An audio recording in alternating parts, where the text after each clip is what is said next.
அற்புதம் செய்பவரே, அதிசயம் செய்பவரே, எங்கள் இயேசுவே. இது கண்ணின் மணிகளை வாங்க, இயேசு கதையை கேளுங்க. இது கண்ணின் மணிகளை வாங்க, இயேசு கதையை கேளுங்க.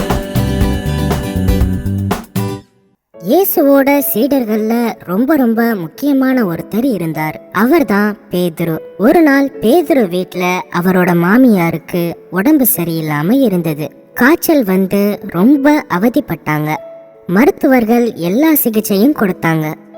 ஆனா காய்ச்சல் மட்டும் குறையவே இல்லை. இதனால அவங்க வீட்ல இருந்தவங்களுக்கு என்ன பண்றதுன்னே தெரியல. அந்த நேரத்துல தான் இயேசு பேதுருவோட ஊர்ல நற்செய்தி அறிவிச்சு நிறைய புதுமைகளை செஞ்சிட்டு இருந்தாரு. இயேசு கிறிஸ்து பேதுருவோட வீட்டுக்கு போனாரு.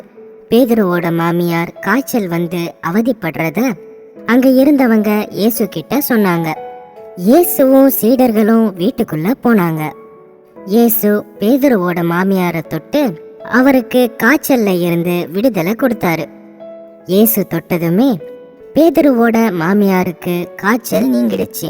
உடனே அவங்க எழுந்திருச்சு வீட்டு வேலைகளை செய்யற அளவுக்கு நல்லா சுகமாயிட்டாங்க. அப்புறம் அந்த ஊர்ல நிறைய நோய்வாய்ப்பட்ட மக்கள் இருந்தாங்க. அவங்க எல்லாருக்குமே இயேசு நிறைய அற்புதங்களை செஞ்சாரு. நோய்வாய்ப்பட்டவங்களுக்கு சுகம் கொடுத்தாரு. நடக்க முடியாதவங்கள நடக்க வச்சாரு. கால் சரியில்லாதவங்களுக்கு கால்களை சரியாக்குனாரு. படுத்த படுக்கையா இருந்தவங்களுக்கும் சுகம் கொடுத்தாரு.